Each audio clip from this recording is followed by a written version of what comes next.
It's 5, so I think we'll start. We have a lot to cover and a lot of exciting things to cover today. So we'll get going. Good evening, everybody. Thanks for joining us today. My name is Radhika Iyengar and I'm an ANJEE board member. Also with me today is ANJEE board member Stephanie Singer. We are excited that you are with us for today's workshop, Teaching Climate Change Through Art. And clearly it's a very popular one. So a lot of us are here today as a part of ANJEE's 38th annual winter conference. A special thank you to our conference sponsors, the Robert Wood Johnson Foundation, and an anonymous donor who is a friend of science and environmental education in New Jersey, and the Institute for Natural History Arts. We'd also like to thank our keynote speaker, Najarian Associates, our award sponsor, Duke Farms, and BASF for sponsoring our field experiences.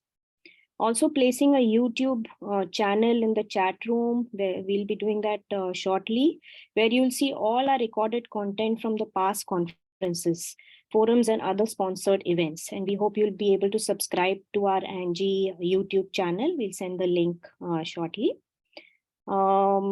Just a few Zoom etiquette reminders. We ask everyone to keep on mute throughout the presentations. If you have any questions or comments, please put them in the chat room.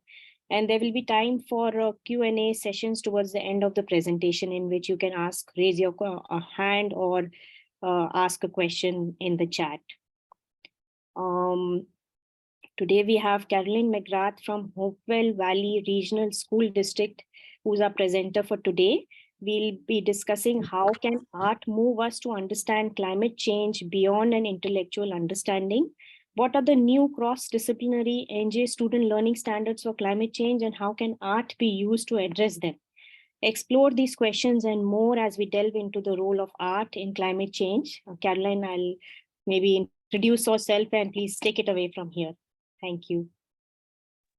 Sure, thank you so much. And thank you for having me today. This is, it's a little nerve-wracking to present about climate change to a group of scientists, but I'm completely honored. And I hope that the discussion that we have today can kind of bring a really interdisciplinary lens to what is really, it's not just a scientific issue, but it's really a cross-disciplinary issue. So with that, I will get started and I will share my screen. If you just give me a moment. Okay.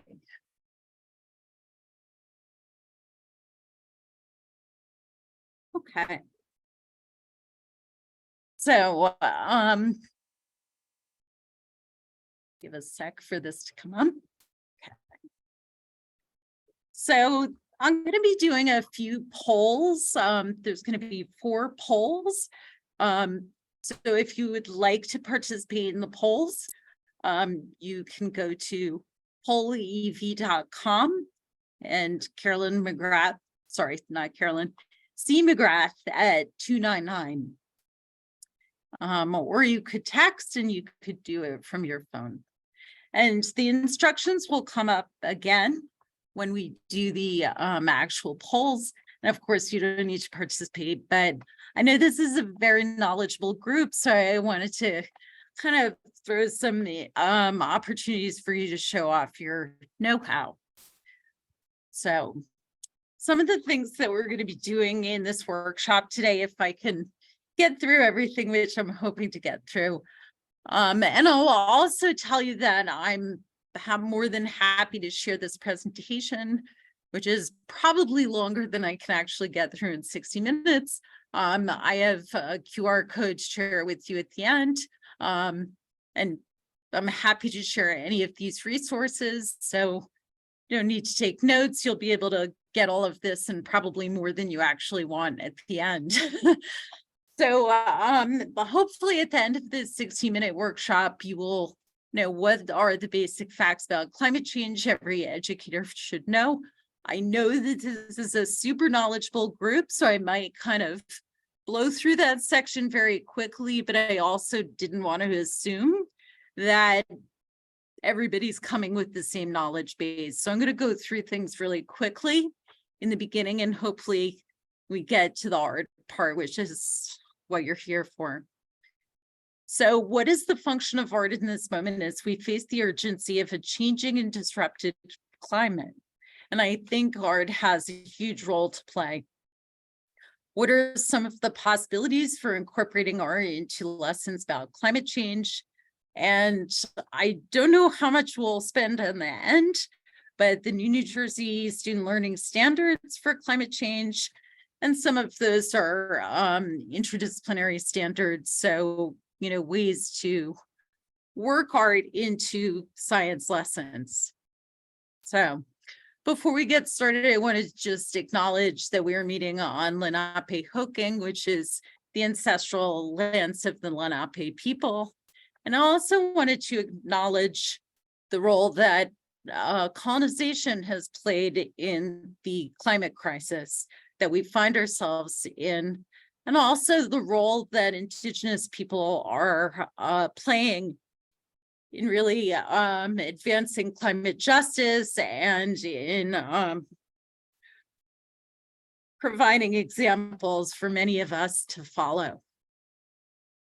I also wanted to mention that talking about climate change can be an emotional topic, and it's okay if it evokes feelings of anxiety, sadness, frustration, or any other emotion. And I like to think of this as empathy building, that if you feel those things, that it can help you be more empathic towards your students. I just want to stop for a second. So I'm getting notes about people in the waiting room. I don't need to admit them. Someone else will. Okay. Yeah, I've got them. I've got them. Don't worry. Yeah. Okay, great. So this is me. I'm a certified tree hugger. That's not for real, but I am a big nature lover. I've been teaching art at Hopewell Valley for 24 years. For 20 of those years, I've also worked as in sustainability in the district, and I've done the Youth Environmental Society, I've done the composting club, done the recycling club. We're focusing on climate change now, primarily. So focusing on art and climate change was kind of a natural progression for me. My undergrad is in visual arts, English, and psychology. You see that I'm an interdisciplinary kind of person. I have an MFA in studio art. And I have a long time interest in the overlap between art and activism. You're going to see some of the artworks I show you today address some of those issues. As many of us are, I'm alarmed over the speed of climate change, the increasing speed that climate change is happening. It's a big caveat. I am not formally trained in science or science education, but I am always learning. And I think solving the climate crisis is everybody's responsibility. So since I teach this to art teachers and other educators as well, and there might be some folks here who are not necessarily climate change experts, and I'm not either. I like to think like, what are the basics about global warming that every educator should know? And I really like this framing. This is coming out of the George Mason Center for Climate Communication, and I really like this framing. So it's real, it's us, experts agree, it's bad, others care, and there's hope. And this is really interesting because this originally didn't have the others care, and that recently has become incorporated into it. And I'm going to use this as the framework for talking about climate change. So it's real, right? We know that carbon dioxide levels are the highest they've ever been in human history. 2021, we hit 415 parts per million CO2, which has not been seen for about at least 4 million years. And in 2022, there was a a rebound from the 2019 high, rebound to 40.6 billion tons of CO2, or 417 parts per million. And that's 51% above the pre-industrial level. So we also not only have carbon dioxide, but we have other greenhouse gases, as you know, methane, nitrous oxide, and they have different impacts. I'm not going to explain the greenhouse effect. I assume that you know that, how increasing greenhouse gases causes global warming or increased heat. When we're looking at 2022, data is just coming out now about 2022, which is tied with 2015 as the 5th warmest year, despite 2022 being a La Nina, or a cooler year. And the last 9 years have been the warmest years since modern recording. So time for a test. How many degrees Celsius is the global temperature above pre-industrial levels? So if you are signed in, you can already do this, A, B, C, or D. And we'll see what people's knowledge is. And I assume you probably know. Also, this is a chance for me to take a drink.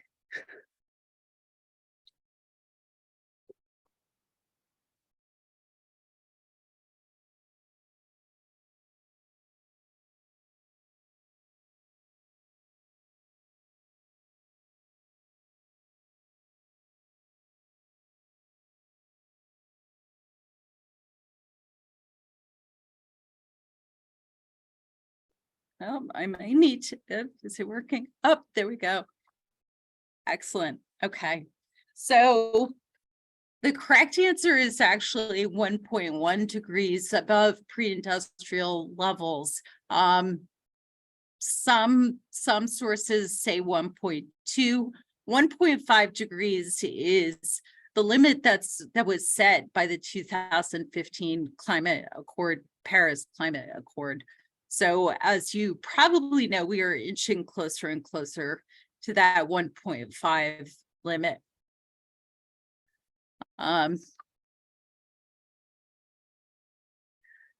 So I wanted to talk about actually, don't remember what I was going to talk about here, but so we'll just move on. So I wanted to talk about the data that we just discussed, right? And so Ed Hawkins is a climate scientist, and you're probably familiar with the warming stripes. People could just put in the chat if you've seen or heard the warming stripes before. And the cool thing about the warming stripes is it's a very intuitive visualization of data. And I think perhaps you know that it's hard for people to relate to the data, right? 1.5, 1.5 since when, or 1.1 since when, since what year? You know, all of these things, perhaps for scientists, are easy to understand, but for the general public, it's difficult to relate sometimes to data. And I think the brilliance of the charts that Ed Hawkins has made is the easy visualization of the data.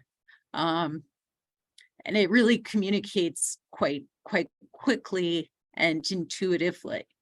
So I want you to just kind of put that little nugget of information away, because we're going to come back to that concept of visualizing and how that can play a role in bridging science and art. So this is a recent issue of The Economist and the new Greta Thunberg book that's coming out.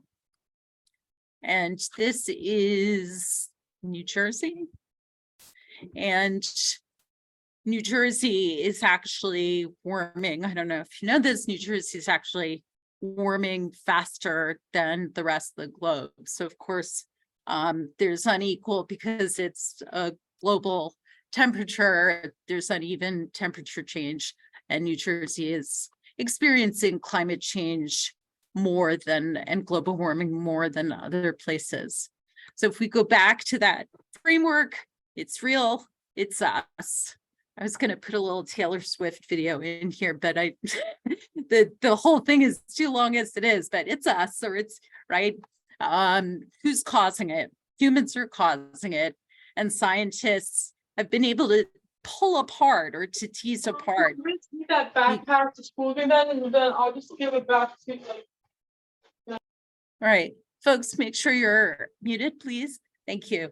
To separate the difference between the human influence versus no human influence, and we'd actually be in a cooling period currently. And those are called the human fingerprints. And scientists are able to tell where the emissions are coming from. That's creating those human fingerprints. Experts agree. It's time for another little quiz. So what percentage of climate scientists agree that global warming is caused by human activity? So 50 to 60, 70 to 80, 80 to 90, 90 or higher. I don't know. Let's see. 90 or higher. Give you a couple minutes and see what other people think.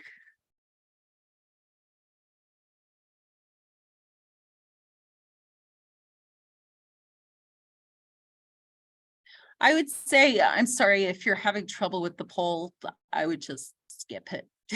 You could put your answer in the chat if you like. It's just a kind of fun engagement tool. So 90% or higher is correct. Yes, that's correct. See if I can move forward here.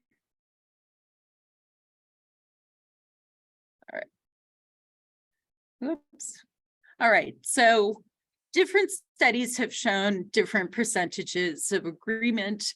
There was a study that came out of Cornell last year that showed it was nearly 100% agreement, but there's been some variations in different data showing different percentages of agreement, but it is considered scientific consensus. So according to Cornell, close to 100%. It's bad. I think this is the part that, you know, we, despite not knowing, if you don't know all of the other things, we do know it's bad, right? Flooding in California happening right now. I just was reading that there's been studies just last year that California is much more prone to catastrophic flooding due to climate change. I know that there were some articles that came out that sort of were like, oh, is it climate change? Is it not? Well, the actual like atmospheric rivers that are happening are not caused by climate change, but same as we see with hurricanes that we've experienced here, or in Florida, or in Puerto Rico, or in the eastern provinces in Canada. The intensification of those hurricanes and natural events is what's causing damage. And we experience this close to home. These are all images from the from 20 now I can't even remember it. 2021. So it was 2021 Hurricane Ida caused so much destruction just in our local area in New Jersey. Those are photos very close to where I am in Mercer County. A third of, I'm sure you've probably heard about, a third of Pakistan was underwater. The droughts in Lake Mead and Lake Powell in the western states. Europe experiencing historic droughts and heat waves. And even, this is just a recent photo that was taken. A lot of the not that it's the worst impact of climate change, but a lot of ski resorts are having difficulty staying open throughout Europe because of the temperatures are historically high. Wildfires in the West and in also in Europe.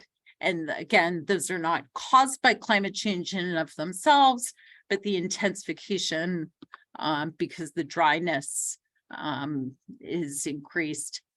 China has been struggling with droughts, with flooding, with heat waves, with kind of all of the above. And perhaps you've also are aware that the Eastern Horn of Africa is facing food insecurity, a severe drought, and in some places, severe flooding. Those things can be happening side by side. Women and children are disproportionately impacted globally, and oh no, somebody's coming to my room. One moment. Hi, I'm sorry. Yeah, thank you. I'm at work still. So we know that the countries that are historically responsible for climate change are, sorry, let me reverse that. The countries that are least historically responsible for climate change are the most likely to be experiencing the most severe impacts. So these are two maps that almost give you inverse images of each other, right? Especially if you look at Africa, which has contributed so little to the global emissions and to the problem of climate change, is one of the most vulnerable parts of the world. Even in wealthier countries like the United States, we know that there's gross inequity in our country, Black and brown communities, poor communities, disabled folks, elderly folks, even LGBTQ folks are all more at risk for suffering impacts from climate change because of pre-existing disadvantages. Last year, a study came out, a global study came out of 10,000 youth, and this study showed that 75% of young people find the future frightening, and it's having significant mental health impacts on young people. So it's a generational justice issue, right? So clearly things are not fine. However, the turning point here is others care. So again, I'm going to throw in a little poll here. What percentage of the US population deny that climate change is real? And this is according to, I saw a different set of research yesterday that was slightly different. So this is according to Yale Climate Communications. So that is the source. There's 6 Americas, if you're familiar with that. So what percentage deny that climate change is real?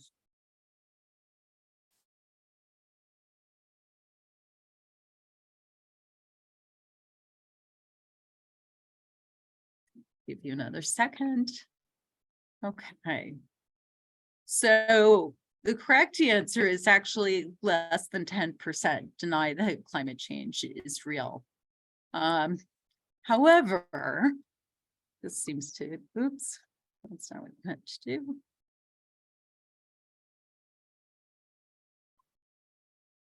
However, the public perception, as our little poll demonstrated, the public perception is that more people do not believe in climate change than actually do. So the public perception is that there are more doubters, dismissers than there actually are. Now, doubtful, I guess you could argue, is part of the does not believe, but I think doubtful could just be they're not sure. But the truly dismissive is only 9%. And again, this is Yale Program for Climate Change Communication. And again, George Mason Center for Climate Change Communication. And they work together a lot. So this is referred to as the 6 Americas. And they've been doing this study for a number of years. Interestingly, or not surprisingly, the number of alarmed has just been going up and up.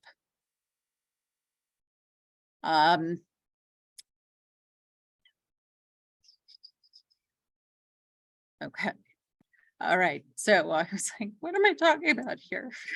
I'm not looking at my notes. So I'm doing this all from memory. And sometimes I'm just like, I thought the slide would trigger a memory, but okay. Another fact is that that the support for climate change education is very high, and 4 out of 5 parents support the teaching of climate change education in schools. And again, among educators, there might be worries or misperceptions that there would be more pushback than there actually is. Some of you might be familiar with Dr. Catherine Hayhoe. She's a world-renowned climate scientist and author. She's written recently a very good book. And she is out there preaching the gospel of talk to people about it. Every time there's a holiday like Thanksgiving, she puts something out like, talk to your relatives about climate change. And she says the single most important thing we can do about climate change is talk about it. And I am thinking right now of one of my students who's doing a climate change art piece. And I asked her if she wanted to leave it in the classroom. And she said, no, I like carrying it around because then I can talk to people about it. And so I think that challenges all of us, right? With this sort of fear that like, well, nobody's talking about it, so I shouldn't talk about it, and not just sort of feeds in this spiral of silence that it's referred to. But there's also a lot of reasons for hope, right? There's a lot of solutions in place. The IRA that was just passed, there's a lot of solutions in place coming out of that, and a lot of incentives for Americans to do the right thing. So we have a lot of solutions that already exist. They don't need to be developed. They already exist, and they really just need to be implemented today. It's really political issues that we have more of a concern with. Some of you might be familiar with Project Drawdown. It's a really wonderful resource that looks at what would be the impact of specific solutions, the implementation of specific solutions. And some people have kind of seized on number 6 and 7, both of which have to do with the empowerment and education of girls and women globally. If you combine them, that's the top solution. And Project Drawdown has, if you're a data person, has a lot of data in terms of the impact of different climate solutions. So there's, like I said before, there's a lot of reasons to be hopeful. Coal plants have been closing. I think the last coal plant in New Jersey just closed recently. The price of renewables has dropped dramatically. And as I mentioned, the Inflation Reduction Act has a lot of incentives for moving things forward in the right direction.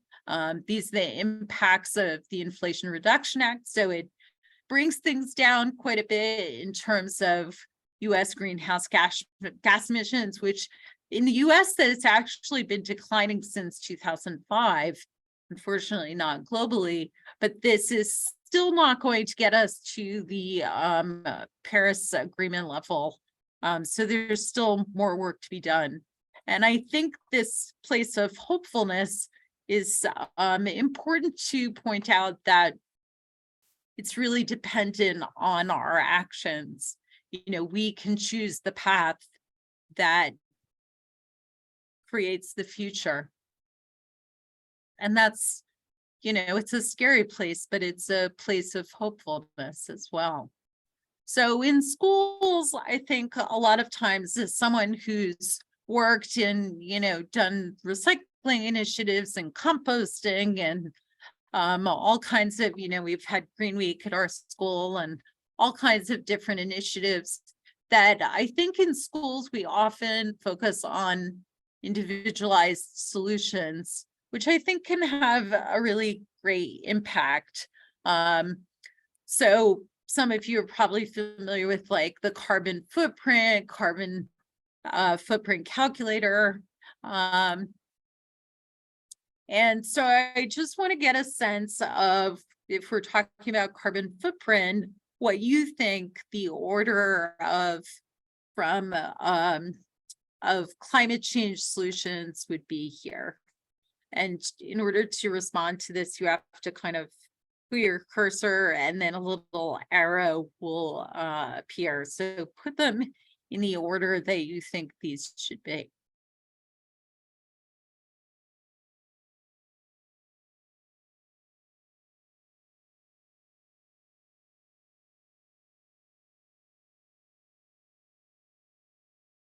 And I don't know if this one is up. No.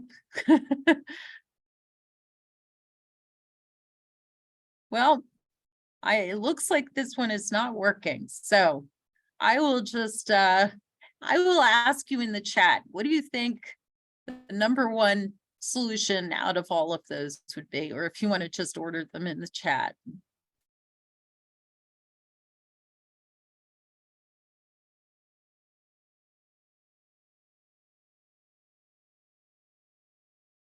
Oh, gotcha. I'm sorry. Okay.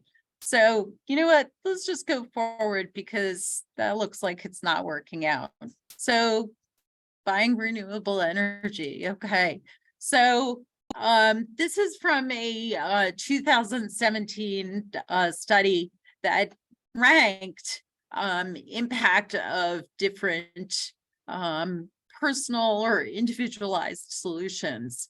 And commonly people, I think what I was perhaps trying to prove or show with that organization of different actions is that often people, and studies have shown this, that often people misperceive the impact of certain actions. And I find this, like when I'm talking to people about environmental things, that a lot of times people always go to recycling, recycle. Like if you say, like, what can you do about climate change? People would be like, well, I recycle. The impact of recycling is very small.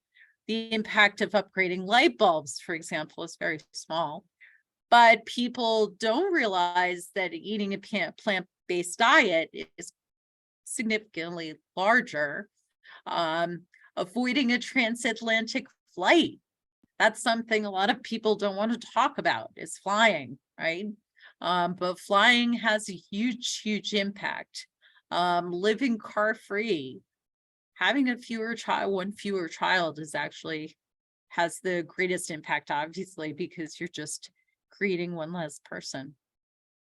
Now, while all of that, the carbon footprint idea and all of that has a really great value, I think it's also rightly been criticized because it was something that was popularized by BP in an effort to focus attention on individual actions. And climate writer Mary Anise Heglar, whose stuff I really enjoy reading, she wrote this article.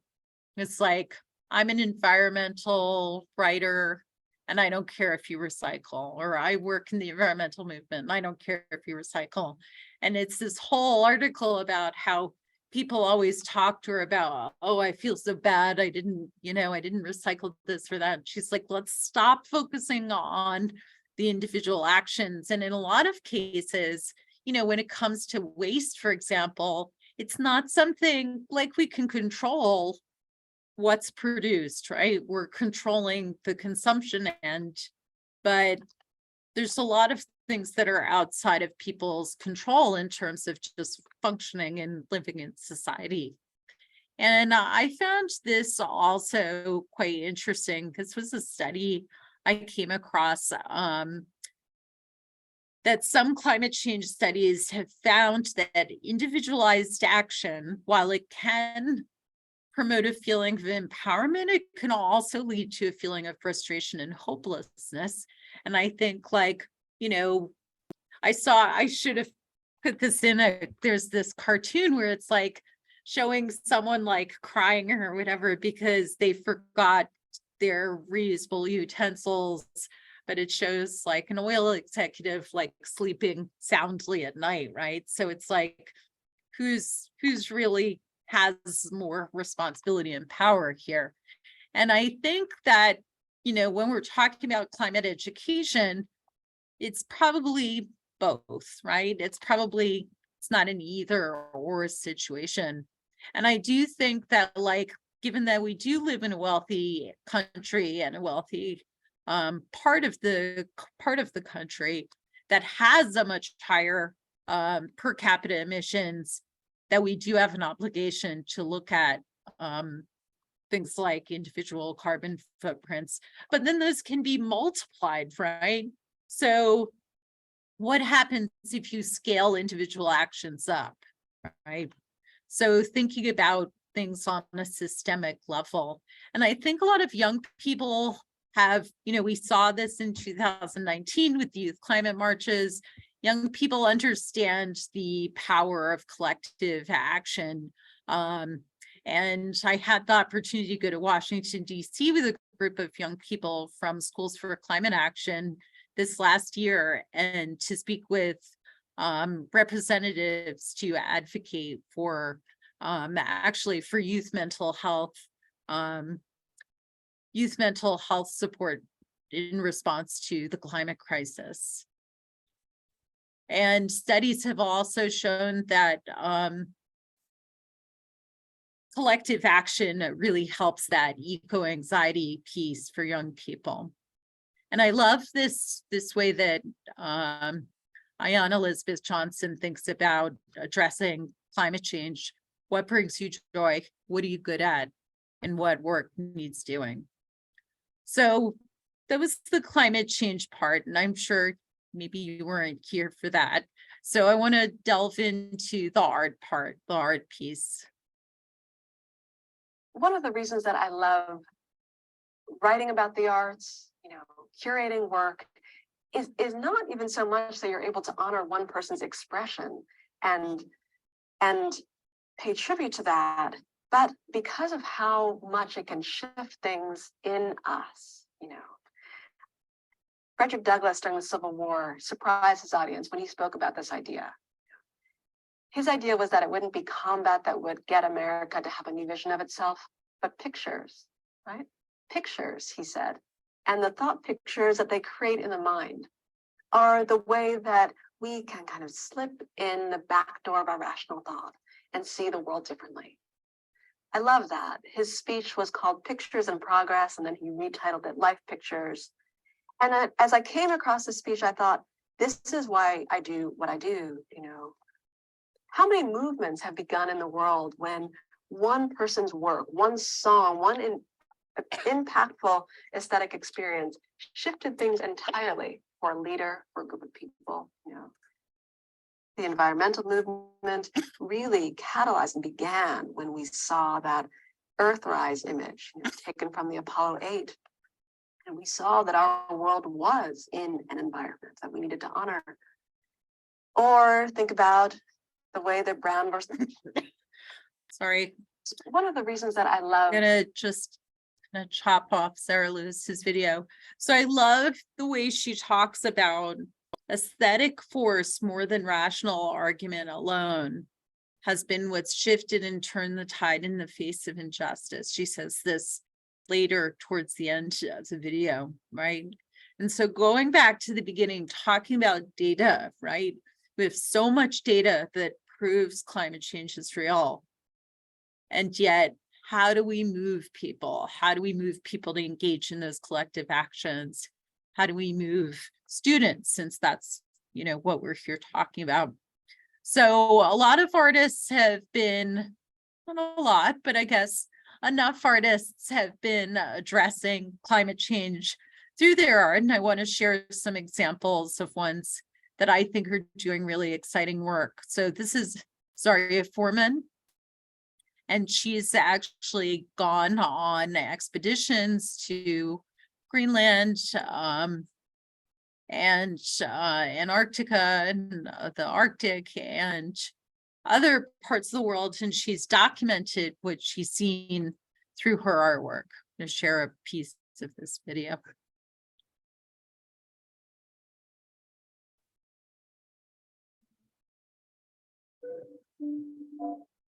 I make large-scale landscape drawings that document climate change.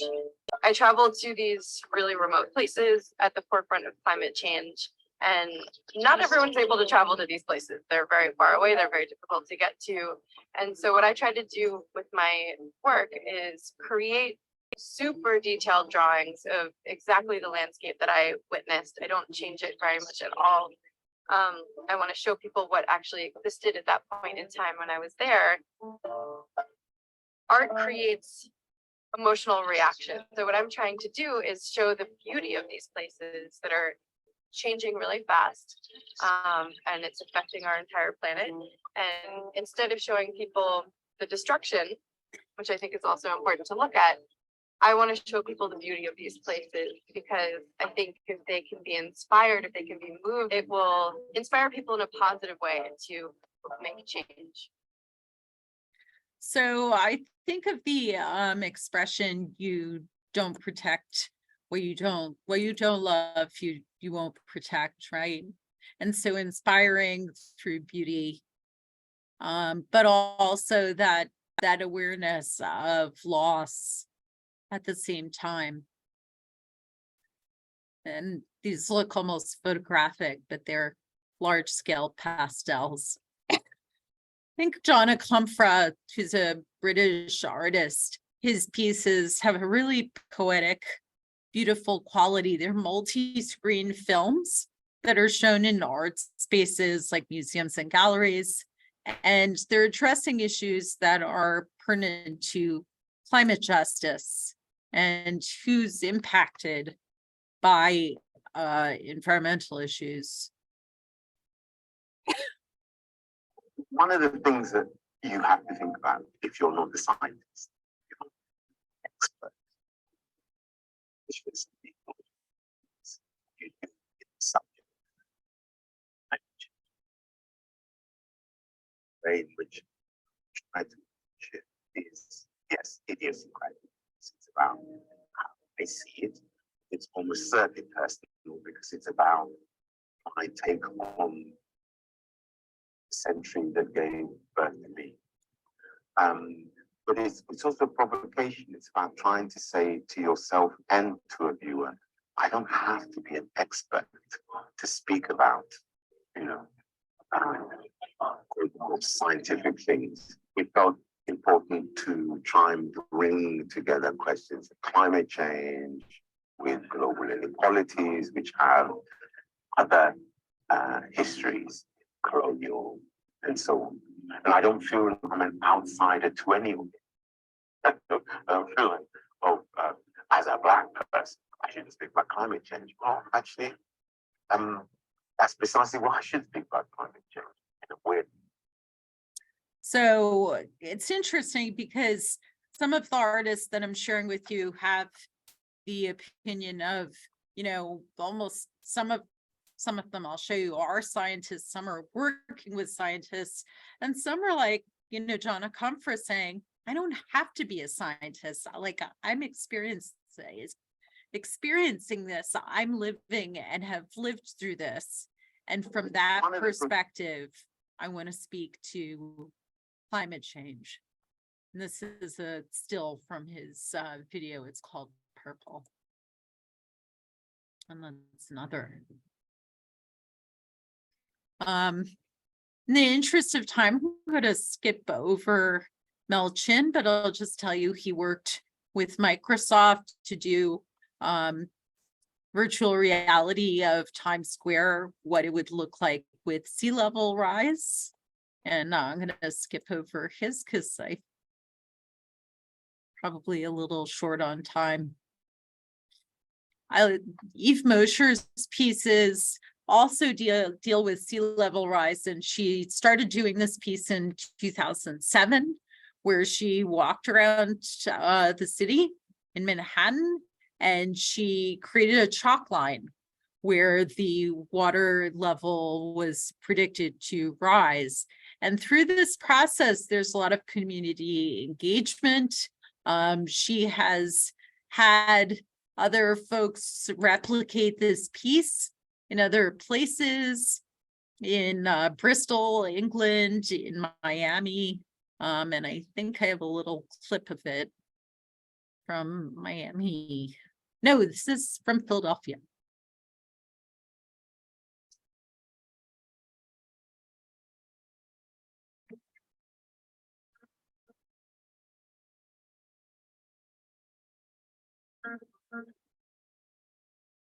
Today, we're going to be taking the chalker and drawing about 4 miles of continuous line through Port Richmond, Fishtown, and Kensington to Pentry Park. Sea level rise combined with the more extreme storms that we're experiencing in the region, we're going to see more vulnerability in that community, more flooding, more chances of storm surges coming up to that 10-foot line.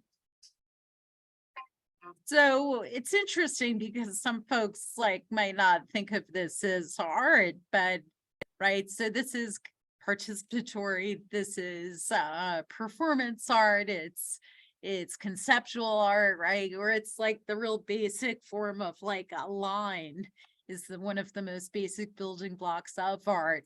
And I love the way that she engages the community in her work.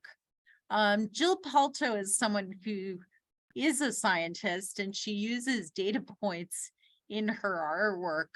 I'm going to share a bit of her video.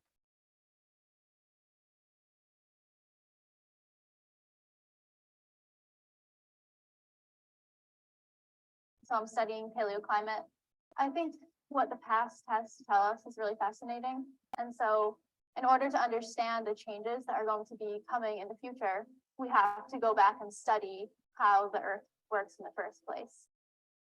I've done a lot of field work, usually involves weeks of time, camping and just working outside every day. And so kind of varied from working directly on glaciers and measuring the way that they change from year to year now, and then also working in environments that were glaciated or are still glaciated, but the glaciers have retreated significantly, and trying to decode the way that retreat occurred in the past.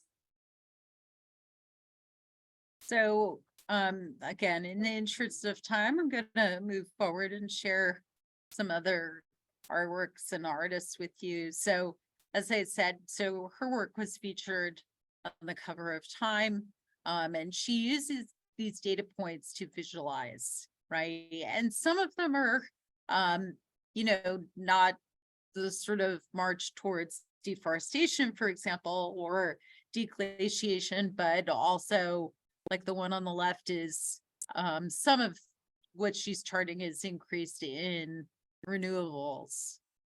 I'm going to skip Olafur Eliasson. He takes glacial ice and he brought it to the COP at Paris.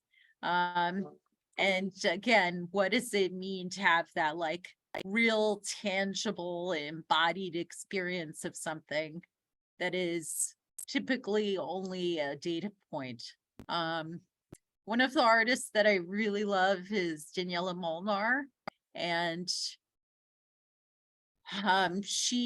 some of her work, she's looking at NASA images where glaciers have melted, and she's using those images to create shapes where the glacier has melted, and then she uses those shapes to create these beautiful abstract artworks. And she's also a poet. There's this beautiful long video that I don't think I'm gonna have time to show it, but again, I'll share this with you if you want to watch it. It's really beautiful. And she also forages her own pigments as well, which is kind of makes it very personal and place-based as well. And I shared these with my students recently, and they were very moved by her work. A lot of you are familiar with Maya Lin from the Vietnam Memorial in DC, and Maya Lin is working on this piece now, which is multi-location artworks that exist in multiple locations. So she just did this piece, Ghost Forest in New York City. I'm going to play a little bit of her video. Sometimes art has the power and capacity to get us to feel something almost instantaneously. We can think of climate change as an abstract threat.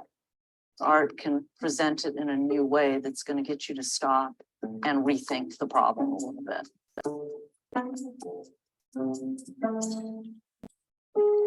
My interest and concern and caring for the environment has been there all along. And even you go back to the very first memorial, I just wanted to preserve the park. As I got more concerned about climate change, it was a natural focus of mine to emphasize how critically precarious our planet is becoming due to us. The form. I'm gonna again have to move forward. Maya Lin has this really incredible website, which you can check out afterwards, which is about the extinction crisis that we're facing. And it's a website that you can even contribute to. Before we wrap up this section, and I show you some of my students' artwork, I just wanted to mention the concept of solar punk, because I think solar punk kind of takes a, oops, sorry, wrong direction, a vision of the future, which is what is possible for human beings if we were to live in harmony with nature. And it's not necessarily a sort of, back to Eden vision. It might combine technological advances. It might be even urban, but it shows humans living in, some kind of capacity with the natural world. And some of them are more sci-fi like this, or some are, based on existing neighborhoods and what would they look like in a future in which we're solving these issues. So unfortunately, I'm going to have to go very quickly through this part if we could get to the question section. So I did I've done a number of lessons with my students on climate change. In this piece, this lesson, students had the option of learning about on their own, and I gave them different resources: climate change, species extinction, plastic pollution, and environmental justice. And then I gave them the resources, really basic introductory resources that they could read and watch about that. I had them do a writing reflection, and then we studied the history of collage and collage techniques, and then they made collages in response to the issues that they researched. So to me, I thought this was a really good way of having students learn about the issues. So it's real, sort of content based, but also the expressive and visualizing what this information that they learned about was, what does it look like and feel like. The New Jersey student learning standards include climate change across almost every subject area. Math and English are coming up. So those should be included soon. I wrote some lessons for Subject to Climate, which I want to give a plug for. They're an amazing organization, and they have a lot of lessons incorporating climate change. You can find this lesson that I did with students where they researched youth climate activists, and they did we looked at some artwork about climate activists, and then these are my students that created pieces that were based on climate activists and what they learned about them. So less science-based, less science content, but also solutions oriented, right? So talking about that sort of action piece that I talked about at the end, the hopeful piece as well. And students had the opportunity to use whatever art medium they wanted to. And it was really cool as well. In many cases, the students connected through social media with the activists that they were creating the art about, which was a really cool addition. And the very last thing I wanted to share before wrapping up is that I had the opportunity to work with students on the White House is doing the 5th National Climate Assessment. And these are some artworks from students, again, going back to the very beginning. What does climate change look like? What does it feel like? This is a right whale, the impacts on animals, the impacts on humans. This was a piece that a student did in response to the issues around agriculture and what does that mean for a landscape, for a changing landscape. This student wanted to make a piece that was called Plant Apocalypse. And this is the last piece of a student drawing a more hopeful future. So I planned poorly and I didn't give you time to dig into the standards, but as I said before, I will happily share all of this info with you and you can dig in and learn more about the standards. I did want to leave a few minutes for Q&A. I was checking the chat room for Q&A. Before I respond to Q&A, Carolyn, thank you so much for an amazing presentation. There is so much to absorb and it's absolutely amazing. Anything that I was thinking of throughout your presentation of what I would think that you would have your students do, you absolutely blew my mind with the possibilities that they could do. And it's so wonderful to see how into it they can get and how much of themselves they put into it. And I especially loved how they connected with their activists that they chose. I have not seen questions. I'm just going to scroll down here. Awesome. So I don't see any questions and we're almost at the end, but I've got a question. It's more of a silly one. Yeah. Do your students understand solar punk? Are they into it? Are they going to get into that art? So it's interesting because when I did the art and climate challenge that, was put out by the White House, I initially was sharing a lot of like kind of sad stuff. And then I was like, let me share like this vision for the future. And the kids thought it was really cool, but I think a lot of them wanted space to express their sadness. And I have one student who's working on a solar punk project, but it's very hard to visualize, like, what do we need to do to move things forward, right? What is the future that we need to look like? And we don't know. And so I think that artists are so important because of that, because artists help us visualize things, right? So not just only visualizing the problems, but visualizing the solutions. It's really important. Wow. I love that. Oh, I've got a question. What about ELL, ESL? Do any of your examples include translated closed captioning? Do any of my, say it again? Do any of your examples include translated closed captioning? I'm thinking minimum Spanish or French. This was Derek's question.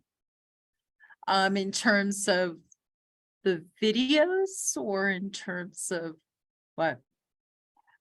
Derek, can you be more specific, or if you want to take yourself off mute for a minute and ask your question? No, I think you asked it correctly. I am referring to the videos, and I put in an example where infographics that say the U.S. Environmental Protection Agency has made in prior years, they've just re-released in Spanish to reach a broader audience. For example, issues related to pesticides at homes, or these portable generators that create pollution that gets entrained inside homes. And I realize those examples aren't directly climate change, but the videos you showed seem to have English closed captioning. So I was just curious for the ones with the words and the verbal component, if anything you've come across is also in Spanish or French. I do not know. I do have ELL students in one of my classes, and I will put Spanish. It's a YouTube setting, so it's always an option to have Spanish closed captions on as well. Other questions? I'm sorry I talked at you for a whole hour. Oh, please. I could have used more time, so, and I'm sorry I rushed through a lot of it, but have a lot to say. Could have taken more time if I had it. So would love to do kind of a follow-up that's more kind of practical, like let's talk about what this looks like. I would really encourage people to check out Subject to Climate. And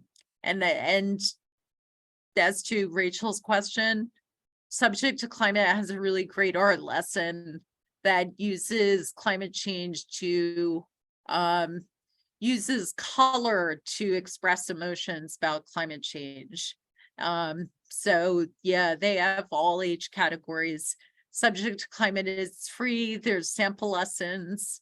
The youth climate activist lesson is on there that I wrote for them. So yeah, I would definitely check them out.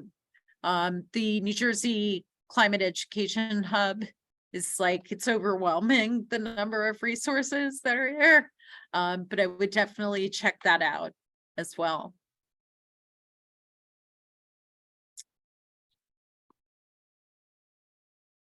Thank you. We are just about over the hour, and it was such a fantastic presentation, Caroline. We really appreciate your time here today and express our gratitude for the wonderful work that you are doing.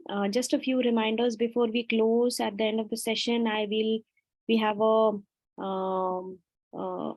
evaluation link which I'll post. It would be great if you can all share the evaluation and fill in the evaluation as we go along. Thank you, Stephanie, for doing that. And then also please subscribe to our YouTube channel. You'll be able to see other presenters. You'll be able to see presenters that you've missed, that you've not been able to attend live, as well as also finally, thank you to our conference sponsors, the Robert Wood Johnson Foundation, our anonymous donor, and the Institute for National History Arts. Thank you so much all for joining, and it's really been a pleasure to be here discussing art and climate education together. Thank you, Caroline. Thank you so much for having me. I really appreciate this opportunity. Thank you.